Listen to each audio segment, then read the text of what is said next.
మన ప్రభువును రక్షకుడైన యేసుక్రీస్తు నామములో చేరొచ్చిన అందరికీ ప్రేమపూర్వక వందనాలు. దేవుడు మనల్ని ఎంతగానో ప్రేమించి ఉదయకాలపు ఆరాధనలో తన కృపను సహాయాన్ని దయచేశాడు.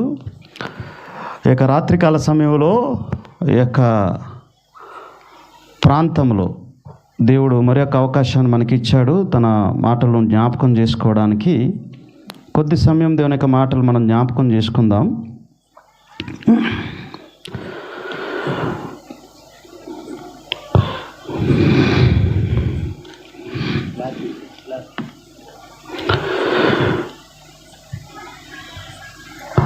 రోమీయులకు రాసిన పత్రిక 3వ అధ్యాయం 23వ వచనాన్ని ఒక్కసారి చదువుదాం. రోమీయులకు రాసిన పత్రిక 3వ అధ్యాయం 23వ వచనం. చాలా సార్లు విన్న మాటే, మరి ఒక్కసారి ఒక చిన్న మాటను మనం చూద్దాం. ఎవరైనా తీసినట్లయితే ఒక్కసారి చదవాలని ప్రేమపూర్వకంగా మనవి చేస్తున్నాం. ఏ భేదము లేదు, అందరూ పాపము చేసి దేవుడు అనుగ్రహించు మహిమను పొందలేకపోవచ్చున్నారు. మరొకసారి చదువుదాం. ఏ భేదము లేదు, అందరూ పాపము చేసి దేవుడు అనుగ్రహించు మహిమను పొందలేకపోవచ్చున్నారు. చిన్న మాట ప్రార్థన చేద్దాం. మహోన్నతుడా, మహనీయుడా, మహిమగల రాజా, నీ ఘనమైన ఉన్నతమైన నామాన్ని బట్టి నీకు స్తోత్రాలు, వందనాలు. నిలబడిన నేను నిష్ప్రయోజకుడిని ప్రభా, కుక్క మూత పిండి వంటి వాడిని, అసలు అర్హత లేదు ప్రభా. కానీ నాయన యొక్క మారుమూల గ్రామంలో అనేక వందల కిలోమీటర్ల దూరం నుంచి నాయన ఇక్కడికి తీసుకువచ్చి నీ సువార్త చెప్పడానికి ఇచ్చిన అవకాశాన్ని బట్టి నీకు స్తోత్రాలు, వందనాలు. ఏం మాట్లాడాలో తెలుసు కానీ ఎలా మాట్లాడాలో తెలియదు. నీ కృపచేత నన్ను నడిపించి మనుషుడైన నన్ను మరుగుపరిచి నీ యొక్క ఆత్మ ద్వారా నీ మాటలు మా అందరికీ దయచేస్తావని, ఈ శబ్ద యంత్రం ద్వారా వింటున్న వారు కూడా వారి హృదయాల్లో నాయన ఈ మాటలు ఫలించడానికి నీ కృపను చూపుతావని, నాయన ప్రొద్దుటూరు అసెంబ్లీ ద్వారా ఇక్కడ స్థానికంగా ఈ యొక్క చిన్న మందిరం, ఈ యొక్క చిన్న స్థలంలో నీ సేవ చేస్తున్న బిడ్డలను జ్ఞాపకం చేసుకో, సహాయం దయచే. దీనికి సహకరిస్తున్న ప్రాంతాన్ని కూడా జ్ఞాపకం చేసుకో నాయన. వీధి వారిని, ఊరి వారిని, ప్రాంతం వారిని అందరినీ జ్ఞాపకం చేసుకుని వారి అవస్థలు బట్టి అందరినీ ఆశీర్వదిస్తావని, నా యొక్క చిన్ని ప్రార్థనాన్ని పాదముల చెంతకు చేర్చుకుంటావని ప్రభువైన యేసుక్రీస్తు నామములో ప్రార్థించి అడిగి బ్రతిమలాడి వేడుకుంటున్నాం మా పరమ తండ్రి, ఆమేన్. ఈ యొక్క బైబిల్ ఉంది కదండి, ఈ బైబిల్ దీంట్లో ఎన్ని పుస్తకాలు ఉన్నాయి? 66 పుస్తకాలు ఉన్నాయి. చాలామంది చాలా చరిత్రలు చెప్తారు కానీ దీనికి ఉన్న చరిత్ర అసలు ఎక్కడా కూడా లేదు. అంత గొప్ప చరిత్ర దీనికి ఉంది. ఈ 66 పుస్తకాలు రాయడానికి పట్టిన కాలం 4100 సంవత్సరాలు. ఈ 66 పుస్తకాలు రాయడానికి పట్టిన కాలం 4100 సంవత్సరాలు. ఈ యొక్క 4100 సంవత్సరాలని 4 భాగాలుగా విభజించవచ్చు. దీంట్లో 4 చరిత్రలు కనబడుతున్నాయి. ఎన్ని సంవత్సరాలండి? 4100 సంవత్సరాలు. ఆదికాండం 1వ అధ్యాయం నుంచి ఆదికాండం 11వ అధ్యాయం వరకు ఉన్న భాగాన్ని మానవుల చరిత్ర అని పిలుస్తారు. ఏ చరిత్ర అండి? మానవుల చరిత్ర. ఆదికాండం 1వ అధ్యాయం నుంచి ఆదికాండం 11వ అధ్యాయం వరకు. ఈ ఆదికాండం 1వ అధ్యాయం నుంచి 11వ అధ్యాయం వరకు రాసిన కాలం ఎంతంటే 2400 సంవత్సరాలు పట్టింది ఒక్క 11 అధ్యాయాలు రాయడానికి. జస్ట్ 11 అధ్యాయాలు రాయడానికి 2400 సంవత్సరాలు పట్టింది. దీన్ని మానవుల చరిత్ర అని పిలుస్తారు. ఇంకా చూసినట్లయితే ఆదికాండం 12వ అధ్యాయం నుంచి మలాకీ గ్రంథం 4వ అధ్యాయం వరకు ఉన్న భాగాన్ని ఇశ్రాయేలు జాతి చరిత్ర అని పిలుస్తారు. ఏ చరిత్ర అండి? ఇశ్రాయేలు జాతి చరిత్ర. దీన్ని రాయడానికి పట్టిన కాలం 1600 సంవత్సరాలు. ఇక్కడికి ఎన్ని సంవత్సరాలు అయినాయి? 24 16 ఎంత? 40 అయిపోయినాయా? అవలేదా? ఎన్ని 4000 సంవత్సరాలు అయిపోయింది. ఓన్లీ ఒక పాత నిబంధన 39 పుస్తకాలు రాయడానికి పట్టిన కాలం ఎంతండి? 4000 సంవత్సరాలు పట్టింది. ఈ 4000 సంవత్సరాల్లో ఈ యొక్క 39 పుస్తకాల్లో 2 చరిత్రలు కనబడుతున్నాయి. ఒక చరిత్ర మానవుని చరిత్ర, ఇంకొక చరిత్ర ఇశ్రాయేలు జాతి చరిత్ర. ఇంకా చూసుకున్నట్లయితే ఈ మలాకి నుంచి మత్తయి సువార్త రాయడానికి మధ్యలో కొంచెం గ్యాప్ ఉందన్నమాట. మధ్యలో కొంచెం గ్యాప్ ఉంది. ఈ గ్యాప్ అనే ఎన్ని సంవత్సరాలు పట్టిందంటే 400 సంవత్సరాలు పట్టింది. ఈ 4100 సంవత్సరాలకు రాదు ఇది. నిశ్శబ్ద కాలం మేబీ మీ అందరికీ తెలిసే ఉంటుంది, కానీ మరలా జ్ఞాపకం చేస్తున్నా. ఈ యొక్క మత్తయి సువార్త నుంచి యోహాను సువార్త వరకు ఉన్న భాగాన్ని యేసుక్రీస్తు చరిత్ర అని పిలుస్తారు. ఏమని పిలుస్తారు? యేసుక్రీస్తు చరిత్ర. దీన్ని రాయడానికి పట్టిన కాలం 35 సంవత్సరాలు. దీన్ని రాయడానికి పట్టిన కాలం ఎంత? 35 సంవత్సరాలు. ఇంకా 4100 సంవత్సరాల్లో ఎంత భాగం ఉంది? 65 సంవత్సరాలు మిగిలి ఉంది. ఎంతండి? 65. అపోస్తుల కార్యముల నుంచి ప్రకటన గ్రంథం వరకు ఉన్న భాగాన్ని సంఘ చరిత్ర అని పిలుస్తారు. దీన్ని రాయడానికి పట్టిన కాలం 65 సంవత్సరాలు. మొత్తం 4100 సంవత్సరాలు. 4 చరిత్రలు: మానవ జాతి చరిత్ర, ఇశ్రాయేలు జాతి చరిత్ర, యేసుక్రీస్తు చరిత్ర, సంఘ చరిత్ర. ఈ చరిత్రలు అన్నిటిలో కూడా ఒకటి మాత్రం కంటిన్యూ అయింది. అదే ఏంటంటే ఆయన ఉన్నా కంటిన్యూ అయింది, ఆయన లేకపోయినా కంటిన్యూ అయింది. ఏంటి అని అంటే పాపం. ఏం కంటిన్యూ అయింది? పాపం కదా. ఆదాము అవ్వ నుంచి స్టార్ట్ అయింది, చివరి వరకు కంటిన్యూ అయింది. చివరి వరకు ఎందుకు కంటిన్యూ అయింది అని అంటే మీరు అనుకోవచ్చు, పద్మసు దీపాలు ఉన్నప్పుడు కంటిన్యూ అయిందా అని అనుకుంటే అయింది. ఆయన చాలా క్లారిటీగా ఏం చెప్పాడు? దీంట్లో ఏది చేర్చకూడదు, ఏది కలపకూడదు అని చెప్పాడు. ఎంతమంది చేర్చారు, ఎంతమంది కలిపారు మీకు తెలిసే ఉంటుంది. అందుకే అంటున్నాడు, ఏ భేదము లేదు, అందరూ పాపము చేసి దేవుడు చూపు ఏంటి ప్రేమను ఉండలేకపోవచ్చు. దేవుడు చూపించిన ఏ భేదము లేదు, అందరూ పాపం చేసి దేవుడు అనుగ్రహించే మహిమను పొందలేకపోతున్నారు. ఎందుకు పొందలేకపోతున్నారంటే దానికి కారణం ఏంటంటే వారు ఎక్కడ ఉన్నారో వారికి తెలియట్లేదు, వారు ఎలా ఉన్నారో వారికి తెలియట్లేదు, వారు ఎలా జీవిస్తున్నారో వారికి తెలియట్లేదు. ఎలా ఉన్నారు అని అంటే ఒక మాట చూడండి. ఎఫెసీయులకు రాసిన పత్రిక 5వ అధ్యాయం. ఎఫెసీయులకు రాసిన పత్రిక 5వ అధ్యాయము 8వ వచనం చదువుదామా? 8వ వచనం 175వ పేజీ. మీరు పూర్వమందు చీకటై ఉంటరి, మీరు పూర్వమందు చీకటై ఉంటరి, ఇప్పుడైతే ప్రభువునందు వెలుగై ఉన్నారు. పూర్వమందు చీకటై ఉంటరి, చీకటి. పాపము మన జీవితంలో ప్రవేశించడానికి కారణం ఏంటంటే మన బ్రతుకు ఎలా ఉందని అంటే చీకటిలో ఉంది. ఓ భక్తుడు ఎలాగన్నాడు, నిన్ను తాకినంతనే నా ప్రభువా నా తనువే మారెను నా దేవా,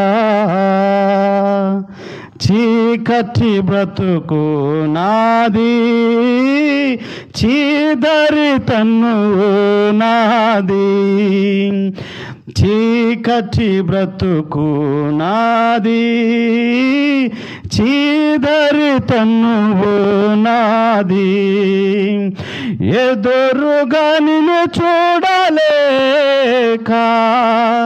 ఎదురుగా నిన్ను చూడలేక,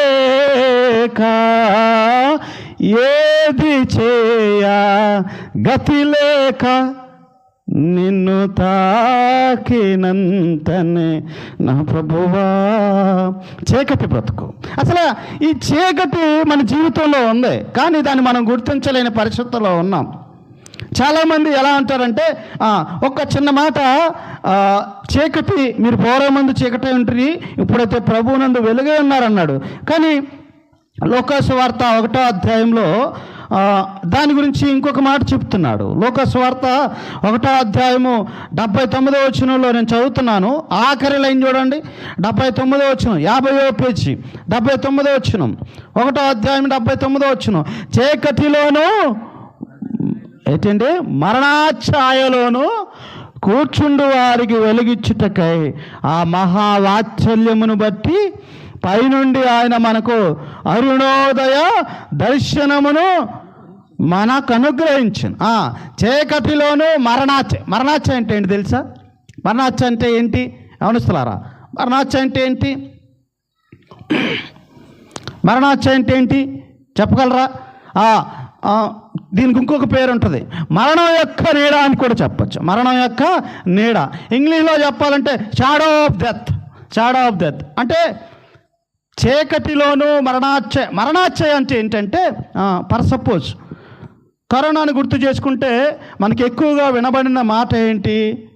చాలామందికి ఫోన్ చేసి అన్న కరోనా వచ్చింది ఏమైంది అని అంటే వెంటిలేటర్ మీద ఉన్నారని చెప్తారు కదా. వెంటిలేటర్ మీద ఉన్నారని చెప్పేవారు కదా, విన్నారా? వెంటిలేటర్ మీద ఉన్నారంటే అంటే వెంటిలేటర్ మీద ఉన్నారంటే క్లియర్ కట్గా చెప్పాలంటే చావు బతుకుల్లో ఉన్నారని అర్థం. ఏమండి? చావు బ్రతుకుల్లో ఉన్నారని అర్థం. అంటే ఆ మరణాఛాయలో ఉన్నారని అర్థం. ఏంటండి? మరణాఛాయలో ఉన్నారని అర్థం. ఎవరైతే ప్రభువైన యేసుక్రీస్తుని అంగీకరించకుండా ఇంకా చీకటిలో బతుకుతున్నారో వారందరినీ ఇలా కూడా అనొచ్చు, దే ఆర్ ఇన్ వెంటిలేటర్స్.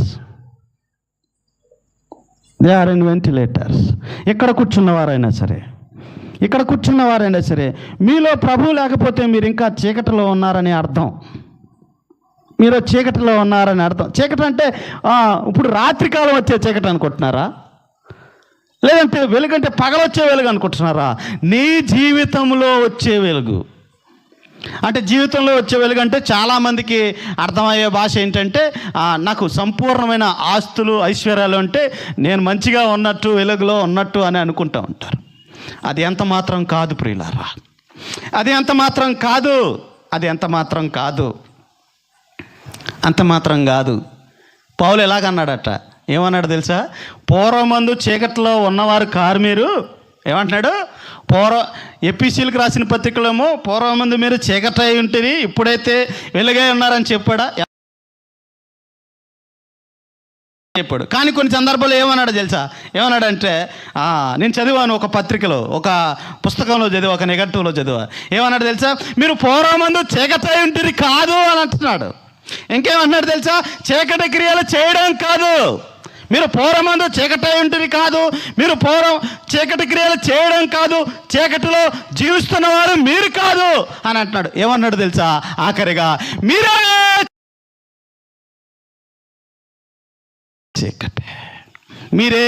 చీకటి. మన బ్రతుకు చీకటి కాదు, మనమే చీకటే. నేను చాలా తెల్లగా ఉన్నాను, నీట్గా రుసుకున్నాను, ఇదంతా చేసుకున్నా, ఇది కాదు, ఇది వ్యర్థమే. మనమే చీకటి, మీరే చీకటి. అబ్బా ఎంత గొప్ప మాట! నిజమే, మనమే చీకటి. చీకటికి పాపానికి సాదృశ్యం. చీకటి ఏంటి? పాపానికి సాదృశ్యం. చీకటికి వెలుగుతో పొత్తు లేనట్లే దేవుని యొక్క పరిశుద్ధాత్మకు మానవుని యొక్క పాపానికి పొత్తు కుదరదు. పొత్తు అంటే తెలుసు కదా, సంబంధం, ఒకరికొకల సంబంధం. చీకటికి వెలుగుకి పొత్తు లేదు. అది ఉన్నప్పుడు ఇది రాదు, ఇది ఉన్నప్పుడు అది రాదు. బలవంతంగా లైట్లు వేసుకు తెప్పించుకుంటున్నాం మనం. అండ్ నమ్ముతారా ఆ విషయాన్ని? బలవంతంగా తెప్పించుకుంటున్నాం లైట్లు వేసి. ఈ బలవంతానికి మనీ కూడా కడుతున్నాం మనం. కరెంటు బిల్లు కట్టట్లే? ఈ బలవంతానికి లైట్లు అంటే కరెంటు బిల్లు కట్టుకుని బలవంతంగా ఏం తెచ్చుకుంటున్నాం మనం? వెలుగును తెచ్చుకుంటున్నాం. ఇది కాదు వెలుగు. చీకటికి వెలుగుతో పొత్తు లేనట్లే దేవుని పరిశుద్ధాత్మకు మానవుని యొక్క పాపానికి పొత్తు కుదరదు.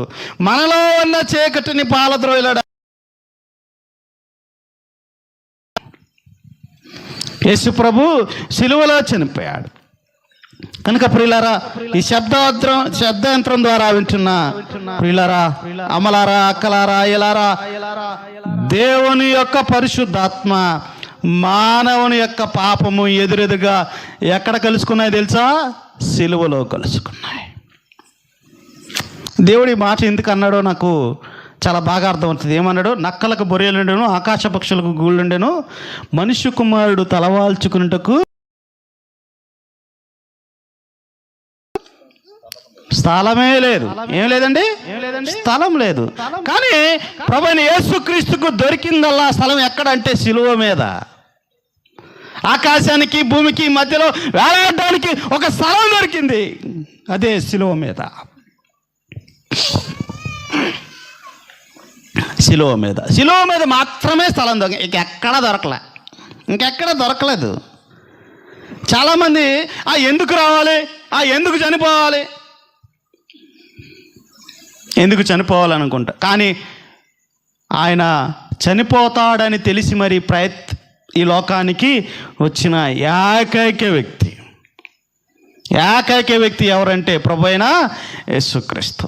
మేబీ చాలామంది సంహరించడానికి వచ్చారేమో, కానీ సంహరించడానికి రాని వ్యక్తి ఆయనే సంహరించబడడానికి వచ్చాడు. ఆయనే బలి అయిపోయడానికి వచ్చాడు. ఎందుకంటే అంత చీకటి ఉంది మన బ్రతుకుల్లో, అంత చీకటి ఉంది మన బ్రతుకుల్లో. బైబిల్లో మొట్టమొదటి మరణం ఎవరిదే? మనుషుల్లో ఎవరిది మరణం? ఏబేల్దేనా? ఏబేల్ది ఎక్కువ చూస్తాం కదా. నేను ఒక్కసారి చూపిస్తాను, నేను చూడండి. ఆదికాండం 3వ అధ్యాయం తీయండి ఒక్కసారి. ఆదికాండం 3వ అధ్యాయం.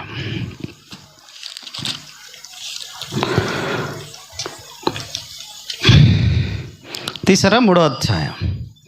మనందరికీ బాగా తెలుసు, దేవుడు అవ్వని నిర్మించకముందు ఆదాముతో ఏమని చెప్పాడంటే 2వ అధ్యాయం 17వ వచనంలో, అయితే మంచి చెడ్డలను తెలివినిచ్చు వృక్షఫలమును తినకూడదు, నీవు వాటిని తినదనమన నిశ్చయముగా చచ్చితమని నరునికి ఆజ్ఞాపించి. చాలా క్లారిటీగా చెప్పాడు. ఎవరికి? ఆదాముకి చెప్పాడు, నాయనా నువ్వు అన్నీ తిను, ఈ తోటలో ఉన్నాయి అన్నీ తీసుకో, అన్నీ రమ్యంగా సేకరించు, కానీ ఒకే ఒక ఫలాన్ని మాత్రం తినద్దు, అది తిన్న దినమున ఏమవుతుందంటే చనిపోతావు అని చాలా క్లియర్గా చెప్పాడు. తర్వాత ఆయన పడుకున్నాడు. తర్వాత గాఢ నిద్ర కలుగు చేసి ఆదాము పక్కటెముకలోంచి ఒక ఎముకని తీసి అవ్వని తయారు చేశాడు. అవ్వని తయారు చేసిన తర్వాత ఆదాము ఇలాగ ఒక అందమైన కవితను రాశాడు. మీ అందరికీ తెలుసు అందమైన కవిత. మేబీ మొట్టమొదటి కవిత ఈ యొక్క ప్రపంచంలో రాసిన వ్యక్తి ఎవరంటే ఆదాము మాత్రమే అనిపిస్తుంది నాకు. ఏమని అన్నాడు? నా ఎముకలలో ఒక ఎముక, నా మాంసములో మాంసము, ఇది నరుడి నుంచి తీయబడినది కనుక నారి. అబ్బా, ఎంత రమ్యమైన కీర్తన, ఎంత రమ్యమైన మాట. ఇది నువ్వు, ఇది నేను కాదు, ఇద్దరం ఒకటే అంటున్నాడు. ఏమన్నాడు? ఇది నువ్వు కాదు, నేను కాదు, ఇద్దరం ఒకటే. చాలా గొప్పగా రాశాడు. తన భార్యకి ఎలా చెప్పాడు? ఏమని చెప్పాడు? ఇలా చెప్పాడు అన్నమాట. 3వ వచనం చూడండి. 3వ వచనం, అందుకు స్త్రీ ఈ తోట చెట్ల ఫలములు, 3వ వచనం 3వ అధ్యాయం 2, అందుకు స్త్రీ ఈ చోట చెట్ల ఫలములను మేము తినవచ్చును, అయితే తోట మధ్య ఉన్న చెట్ల ఫలములను గూర్చి దేవుడు మీరు చావకుండునట్లు వాటిని తినకూడదనియు వాటిని ముట్టకూడదనియు చెప్పాను. దేవుడు ఆదాముకు చెప్పింది ఓన్లీ తింటే చనిపోతావని, కానీ ఆదాము కొంచెం ఎక్స్ప్లెయిన్ చేశాడు అనమాట, నీట్గా వివరించాడు. ఎవరికే? అవకే వివరించాడు. అమ్మా అది తినకూడదు, తింటే చనిపోతావు అని యాజ్ టీజ్గా కాపీ పేస్ట్ చేయలే. ఏమని చెప్పాడు? ఇంకొక మాట యాడ్ చేశాడు, మీరు చావకుండునట్లు వాటిని తినకూడదు, వాటిని ముట్టకూడదని దేవుడు ఎక్కడా చెప్పలేదు, కానీ చాలా క్లియర్ కట్గా ముట్టకూడదని చెప్పాడు. తర్వాత సర్పం ఏమంది? 4వ వచనం చూడండి. అందుకు సర్పం, మీరు చావనే చావరు, యాలయనగా మీరు వాటి తినదనమన మీ కన్నులు తెరవబడను. నాకు ఇలాగ అర్థమైంది. అమ్మా అయ్యా, కన్నులు తెరవబడ్డాయేమో కానీ నిజమే, నాకైతే కళ్ళు అప్పుడే మూసుకుపోయినాయి. ఏదైనా తోటలో మూసుకుపోయిన కళ్ళు ఆయన సిలువ దగ్గర కళ్ళు తెరిచాయి అని సిలువ దగ్గర తెరవబడ్డాయి. ఏదైనా తోటలో మూసుకుపోయిన కళ్ళు ఏంటి? ఎక్కడ తెరవబడ్డాయి? సిలువ దగ్గర. ఆయన మరణం దగ్గర మాత్రమే మన కళ్ళు తెరవబడ్డాయి. కాదంటారా? నిజంగానే సిలువ దగ్గరే తెరవబడ్డాయి.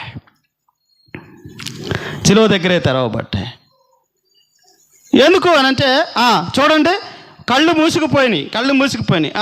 మూడో అధ్యాయము 21వ వచనం చూడండి. దేవుడైన యెహోవా ఆదామునుకు అతని భార్యకు చర్మపు చొక్కాలు చేయించి వాటిని చర్మపు చొక్కాలు ఎక్కడి నుంచి వచ్చినాయి అయ్యా?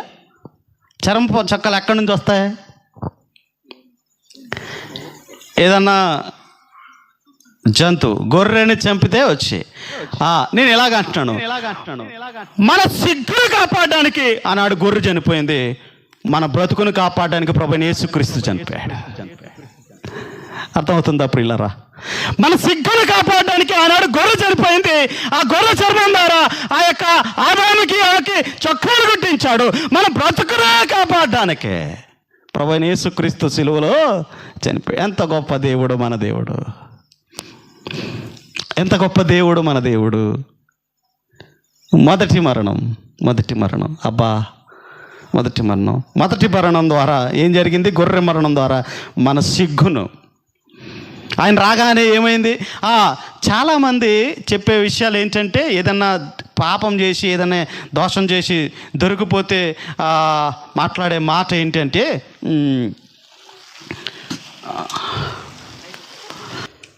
ఒక చిన్న మాట ప్రార్థన చేద్దాం. సర్వోన్నతుడైన మా తండ్రి, సర్వశక్తిమంతుడా, మరొకసారి నీ పాదాల చెంతకు చేరడానికి ఇచ్చిన అవకాశాన్ని బట్టి స్తోత్రాలు, వందనాలు. నాయన, మధ్యలో చిన్న అంతరాయం కలిగినా అది నీ చిత్తమే ప్రభువా.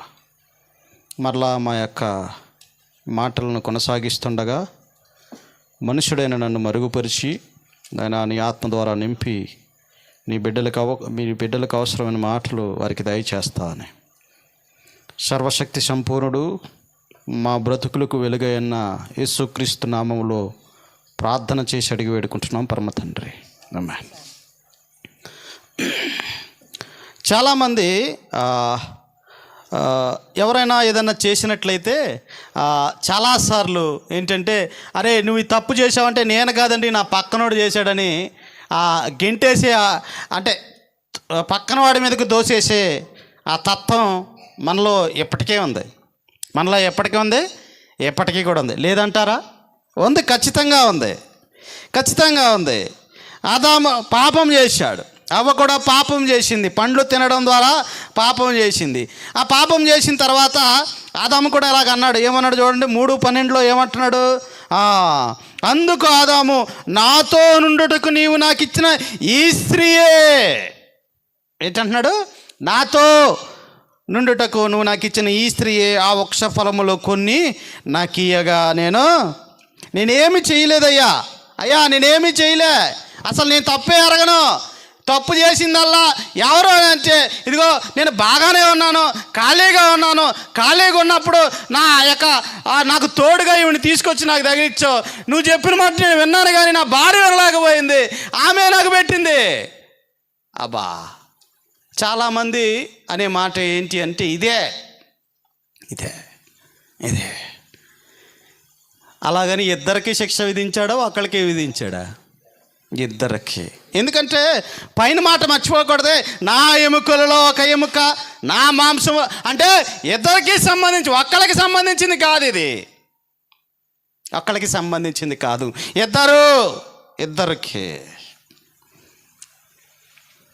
మన బ్రతుకులకేమో ఇప్పుడైతే ఒక పేరు ఉందనమాట, పలానా వ్యక్తి, పలానా సురేష్, పలానా రాజేష్, లేదంటే పలానా జూలీ, పలానా జాయ్, ఈడు పాపం చేశాడు, ఈడు ఎలాంటి వాడు అని అనుకుంటారు. కానీ అవ్వ పాపం చేసే టయానికి అవ్వకు పేరు కూడా లేదు. పేరు ఉందంటారా? లేదు. వారి జీవితంలోకి ఏమీ లేదనమాట. వారికి చీకటి అంటే తెలీదు, వారికి వెలుగంటే తెలీదు, వారికి తుప్పలంటే తెలీదు, వాళ్ళకి ముళ్ళంటే తెలియదు, గచ్చపదలంటే తెలీదు, ఆఖరికి చెమట కూడా ఎరగని వాళ్ళు. కావాలంటే చూడండి, పైన 18వ వచనం చూడండి. 18వ వచనం చూడండి. అది మొండ్ల తుప్పలను గచ్చపొదలను నీకు మొలిపించను, పొలములో పంట తిందువు, నువ్వు నేలకు తిరుగు చేరు వరకు నీ ముఖము చెమట కార్చి ఆహారము తిందు.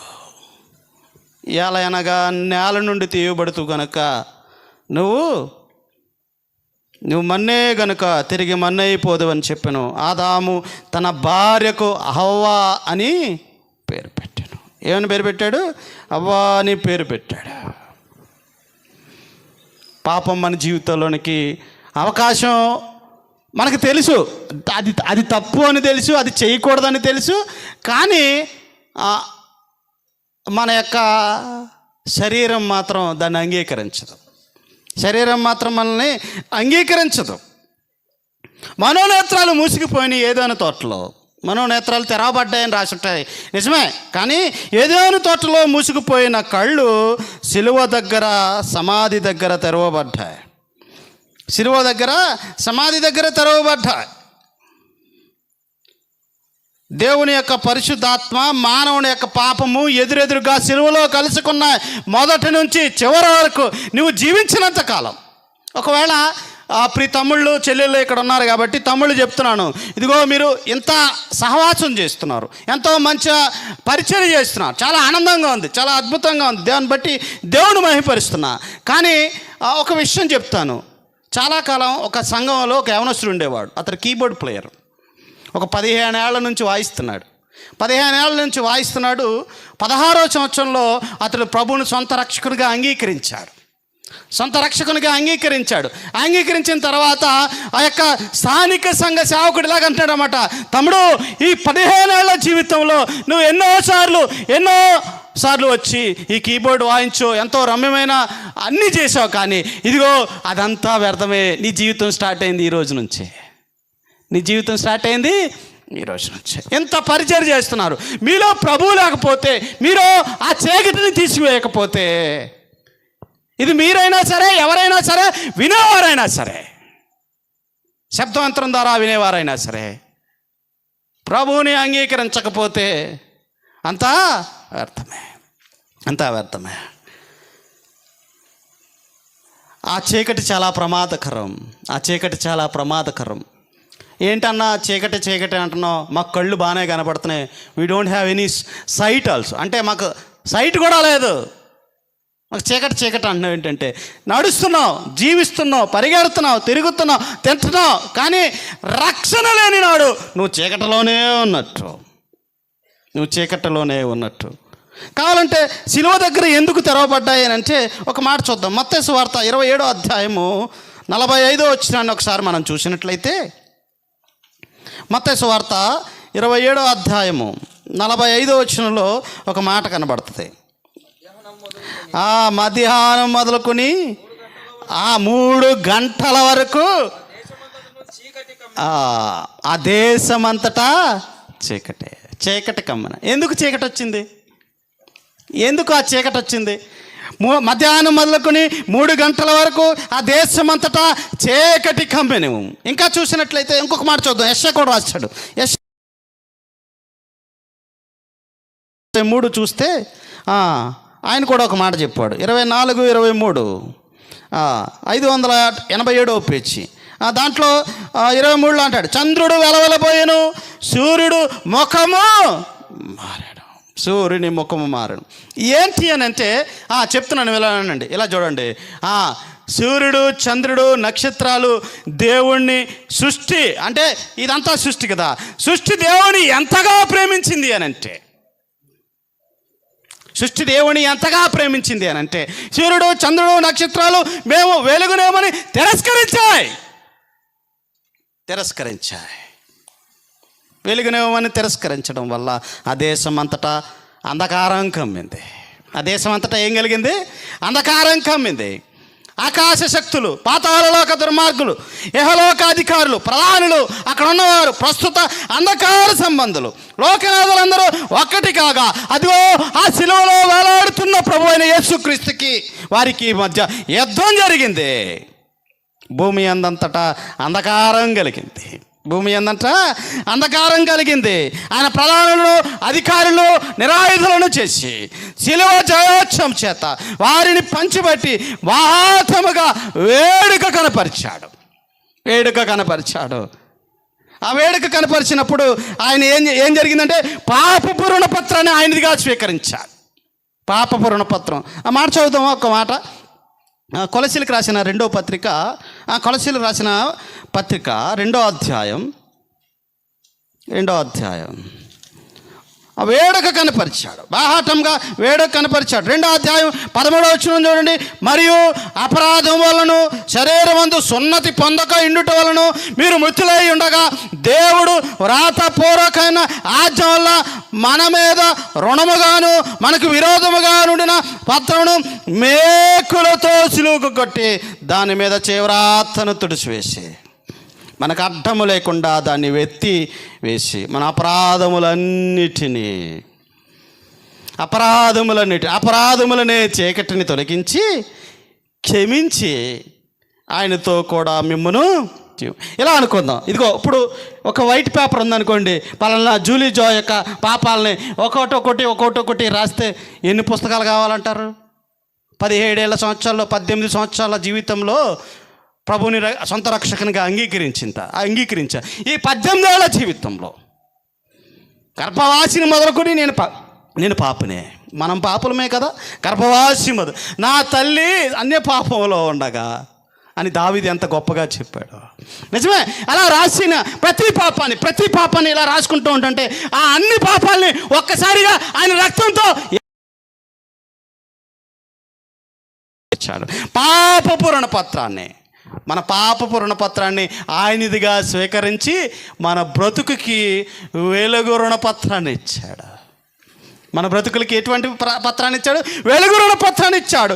యుద్ధం ముగిసింది, శత్రువు ఓడిపోయాడు. సిలువను గూర్చిన వార్త అదిగో కొద్ది క్షణాల్లో ఆయన చనిపోతున్నాడు. అందుకే సృష్టి కూడా వెలుగుని ఇవ్వమని తిరస్కరించాయి. సూర్యుడు, చంద్రుడు, నక్షత్రాలు మమ్మల్ని తయారు చేసిన మా నాథుడు, మమ్మల్ని తయారు చేసిన మా దేవుడు, మమ్మల్ని సృష్టించిన మా కర్త అయ్యో వెలవెలపోతున్నాడే, అయ్యో ఎంత బాధ అనుభవిస్తున్నాడే.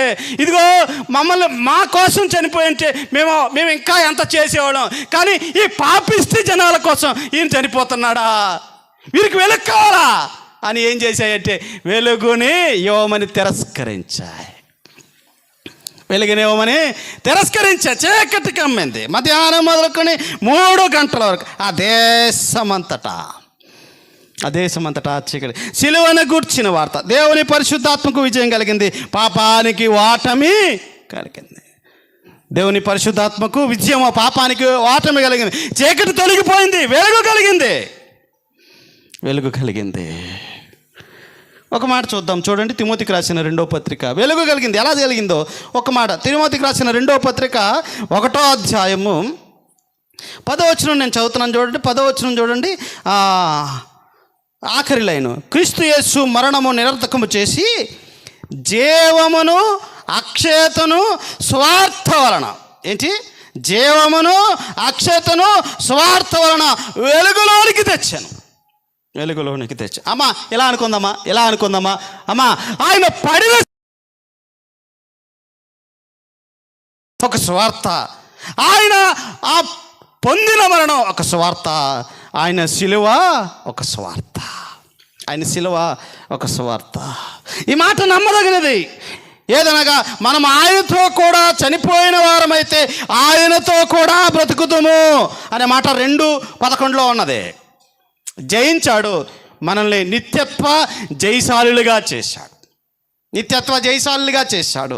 శిలువలో జరిగిన యుద్ధం ద్వారా మనం ఇంకా చీకటి వారం కాదు, వెలుగు సంబంధం. God is light.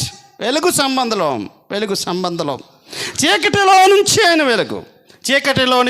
ఆయన వెలుగు. యోహాను సువార్త 8వ అధ్యాయం 12వ వచనంలో అంటున్నాడు. ప్రియులారా, ఆ మాటను చూస్తే మీకు అర్థమవుతుంది. యోహాను సువార్త 8వ అధ్యాయము 12వ వచనంలో ఏమంటున్నాడో చూసారా? చూడండి. 8వ అధ్యాయం 12వ వచనంలో, నేను లోకమునకు వెలుగును, నన్ను వెంబడించువాడు చీకటిలో నడవక జీవపు వెలుగు ఉన్నాడు. చీకటి, మీరే చీకటి అనడానికి కారణం అదే. మన బ్రతికే చీకటి, మన జీవితమే చీకటి. ఎందుకంటే చీకటి కార్యాలు ఎక్కువ ఎవరు చేస్తారంటే మానవులు తప్ప ఎవరు చేయరు. అందుకే పొద్దున అనుకున్నాం కదా, పిల్లేమో కళ్ళు మూసుకు పాలు తాగుతుంది, మనం కళ్ళు తెరిచి పాలు తాగుతాం. ఓ భక్తుడు ఇలా రాశారు, అంధకార బంధము నన్నావరింపగా అందుడనై నేను నిన్ను వేడుకొనంగా. అంధకార బంధము నన్నావరింపగా అందుడనై నేను నిన్ను వేడుకొనంగా.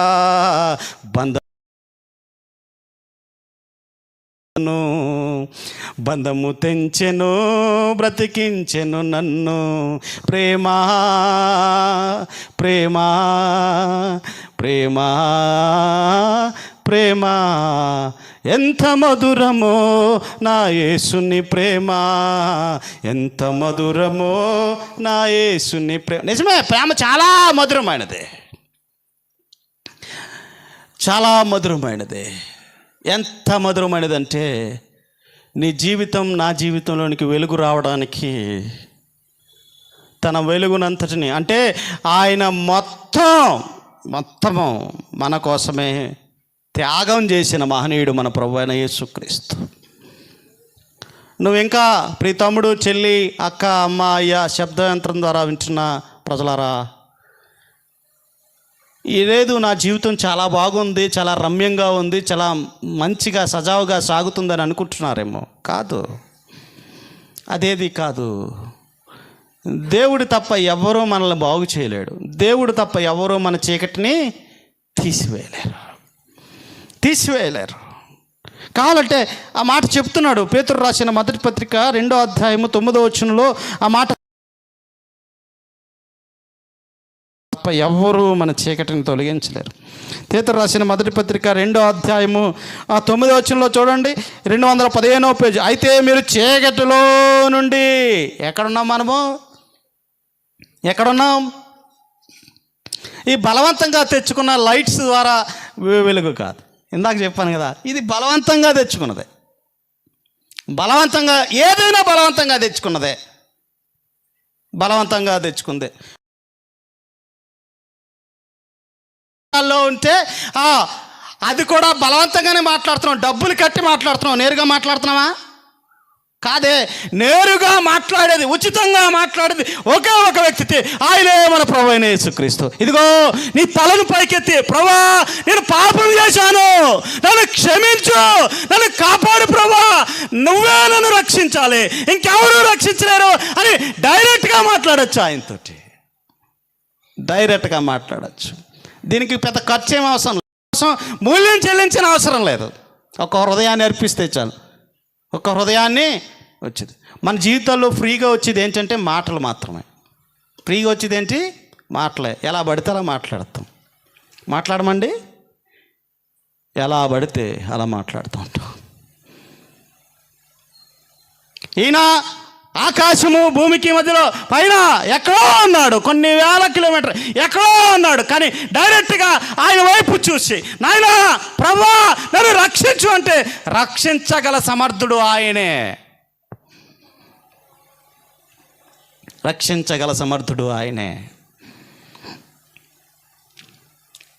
ఆదాము పాపం చేసిన తర్వాత దేవునికి మానవునికి మధ్య విరోధం కలిగింది, ఇబ్బంది కలిగింది. అసలు పొంతులు లేవు అనమాట, పొత్తులు లేవు. ఆ పొత్తులు కుదర్చడానికి ప్రభువైన యేసుక్రీస్తు ఈ లోకానికి వచ్చి సిలువ ద్వారా తన రక్తాన్ని చిందించి సంధి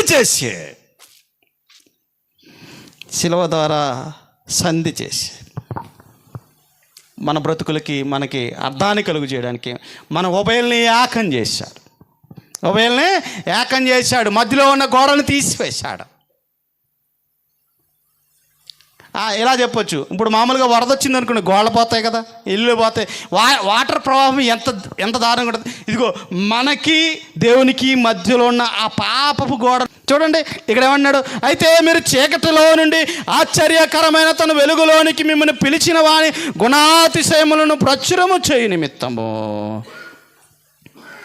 ఏర్పరచబడిన వంశమును, రాజులైన యాజక సమూహమును, పరిశుద్ధ జనమును, దేవుని సొత్తైన ప్రజలనై ఉన్నారు. ఆ 10వ వచనం చూడండి అమ్మా, ఆ 10వ వచనం చూడండి. ఒక మాట, ఒకప్పుడు ప్రజగా ఉండక ఇప్పుడు దేవుని ప్రజలైతే, ఒకప్పుడు కనికరింపబడక ఇప్పుడు మానవులుగా లేని మనల్ని మానవుల్ని చేశాడు. సంఘంగా లేని మనల్ని సంఘస్థులు చేశాడు. అపరిశుద్ధులైన మనల్ని పరిశుద్ధులు చేశాడు. అపరాధులైన మనల్ని అపరాధం లేనివారిగా చేశాడు. బలహీనులైన మనల్ని బలవంతులుగా చేశాడు. అనీతిమంతులైన మనల్ని నీతిమంతులుగా చేశాడు. అవన్నీ చేసి ఆయన ఏం చేశాడంటే ఆయన మనకి వెలుగు కలుగు చేశాడు. చీకటి తొలగించాడు. శిలువ నుండే ఆ వెలుగు మనపై ప్రకాశించింది. శిలువ నుండే ఆ వెలుగు మనపై ప్రకాశించింది. పరిస్థితులనే కారు మేఘాలు వెండి అంచున సంతరించుకున్నది అక్కడే ఆయన శిలువలో వేలాడుతున్నప్పుడు మనం ఇంకా బలహీనమై ఉండగా యుక్తకాలమున క్రీస్తు మన కొరకు చనిపోయాను. ప్రకృతి సంబంధమైన మానవుడు కేంద్ర స్థానంలో స్వార్థం కలిగినవాడు. కేంద్ర స్థానంలో స్వార్థం కలిగినవాడు. ఎవరి స్వార్థం వారు చూసుకునే కాలంలో మనం బ్రతుకుతున్నాం. గడ్డు కాలంలో ఎవరి స్వార్థం వారు చూసుకునే కాలంలో మనం బ్రతుకుతున్నాం. కాదంటారా? అసలు నాకు స్వార్థమే లేదన్నా, ఏదైనా చేస్తా అంటే కరోనా కాలంలో ఎవరన్నా వచ్చి అన్న మీ ఇంట్లో ఒక మిల్క్ ప్యాకెట్ ఉందా మా పిల్లోడికి కావాలంటే ఉన్నా లేదన్న వాళ్ళు ఎంతమంది ఉన్నారు? ఏమండి, ఉన్నా లేదన్న వాళ్ళు ఎంతమంది ఉన్నారు? గొప్ప విశ్వాసులు కూడా అలా ప్రవర్తించిన తీరు లోకం తీసుకుని వచ్చేసింది. ఎటువంటి పరిస్థితుల్లో ఉన్నామో ఆలోచన చేయండి ప్రియులారా. ఎటువంటి గడ్డు ప్రకృతి సంబంధమైన మానవుడు కేంద్ర స్థానంలో స్వార్థం కలిగిన వాడు. కానీ క్రీస్తు కేంద్ర స్థానం గలవాడు క్రైస్తవుడు. క్రీస్తు కేంద్ర స్థానం కలిగిన వాడు క్రైస్తవుడు. క్రైస్తవుడైన నువ్వు నేను ఏం చేయాలి? ప్రభువుకి అప్పచెప్పాలి. ప్రభువుకి అప్పగించుకోవాలి. ప్రభువా, ఇంతకాలం నేను ఎన్నో పాపాలు చేశాను. అన్యాయంగా నా భార్యని దూషించాను. అన్యాయంగా నా భార్యని కొట్టాను. ఇంతకాలం నేను చెడు తిరుగులు తిరిగాను. ఇంతకాలం నన్ను ఎవరో చూడట్లేదు అనుకున్నాను. ఇంతకాలం నేను ఏదేదో చేశాను. నేను చీకటిలోనే బ్రతికాను. నాయనా ప్రభువా, నన్ను రక్షించు. నీ వెలుగు నాపై ప్రకాశించేలాగా చేయి ప్రభువా. నా చీకటి పోవడానికి కారణం నువ్వే అని నువ్వు ఒప్పుకుంటే దేవుడు సిద్ధంగా ఉన్నాడు నిన్ను చేర్చుకోవడానికి. దేవుడు సిద్ధంగా ఉన్నాడు. ఆఖరిగా ఒక మాట చూద్దామా? యోహాను సువార్త 12వ అధ్యాయము 46వ వచనంలో ఇలాగ అంటున్నాడు, నా యందు విశ్వాసముంచు ప్రతివాడు చీకటిలో నిలిచి ఉండకుండానట్లు నేను ఈ లోకమునకు వెలుగుగా వచ్చాను. క్రీస్తుపై విశ్వాసం చీకటిలో తిరగడం కాదు, వెలుగులో నడవడానికి, వెలుగులోనికి రావడానికి ఈ రాత్రి నువ్వు సిద్ధంగా ఉన్నావా? ప్రియ తమ్ముడు, చెల్లి, అక్క, అమ్మ, అయ్యా, దూర శబ్ద యంత్రం ద్వారా వింటున్న ప్రజలారా, ఆయన మిమ్మల్ని చేర్చుకోవడానికి సిద్ధంగా ఉన్నాడు. నువ్వు ఎటువంటి పాపమైనా సరే, నువ్వు ఎటువంటి వ్యక్తివైనా సరే, ఎంత క్రూరమైన వ్యక్తివైనా సరే, ఎలాంటి వ్యక్తివైనా సరే, ఈ క్షణం ప్రభువుని నువ్వు అడిగితే డైరెక్ట్గా మాట్లాడచ్చు. దీనికోసం ఖర్చు చేయవలసిన అవసరం లే. నాయనా నన్ను క్షమించు. ఒక ఆయన ఇలాగ అన్నాడంట, అయ్యా నా కూతురుని చంపేశాను, నా కొడుకుని చంపేశాను, ఇదిగో ఆస్తి కోసం ఇంతనే చంపేశాను, మీ దేవుడు నన్ను రక్షిస్తాడా అని అడిగాడు. ఎవరినైనా రక్షిస్తాడు. నువ్వు పశ్చాత్తాపడితే ఎవరైనా పశ్చాత్తాపం కలిగి ప్రభు చెంతకు చేరితే నీలో ఉన్న చీకటిని తీసేసి నీ బ్రతుకు వెలుగు కలుగు చేస్తాడు. గాడ్ ఈజ్ లైట్ అంటే సామాన్యమైన మాట కాదు. బల్బును కనుక్కున్నది ఎవరండి? థామస్ అల్వా ఎడిసన్ బల్బును కనుగొన్న వ్యక్తి. స్కూల్లో ఒక లెటర్ ఇచ్చారు. ఆ లెటర్లో ఏం రాసి ఉందంటే, నీ కొడుకు లాంటి బుద్ధిహీనుడు, తెలివి తక్కువ వాడికి ఈ స్కూల్ సరిపోదు, వేరే స్కూల్లో జాయిన్ చేసుకో అని చెప్పారట. ఆ తెలివి తక్కువ బుద్ధిహీనుడే ఏమన్నాడో తెలుసా? బల్బును కనిపెట్టిన తర్వాత, ఇంతకాలం చీకట్లో ఉన్న దేవుడు నన్ను వెలిగించాడు, ఆయన ద్వారా ఈ లోకానికి నేను వెలుగు తీసుకుని వచ్చాను. ఇది చిన్నది అనమాట. ఆయన వెలిగించిన వెలుగు కన్నా చాలా చిన్నదే. నేను తీసుకొచ్చిన వెలుగు డబ్బుల ద్వారా కొనుక్కోవాలి, కానీ ఆయన తీసుకొచ్చిన వెలుగు నా జీవితంలో అద్భుతమైనదే అని చెప్పాడట. ఎంత గొప్ప మాటలు! ప్రియమైన తమ్ముళ్ళు, చెల్లెళ్ళారా, అక్కలారా, అమ్మలారా, ఒకవేళ రక్షించబడి విశ్వాసులుగా జీవిస్తున్న వారికి వారిలో కూడా కొన్ని చీకటి కోణాలు ఉంటాయి. అవి సరి చేసుకోవాలి. సరి చేసుకుని ముందుకు రావాలి. ప్రభు పాదాల ముందు పడాలి, ఒప్పుకోవాలి. అంటే రక్షించబడలేని వారే చీకటిలో ఉన్నారని కాదు, వారు చీకటిలోనే ఉన్నారు. కానీ రక్షించబడిన తర్వాత చీకటిలో ఉండకుండా చీకటి కోణాలు చేసే విశ్వాసులు కూడా ఉన్నారు కొంతమంది.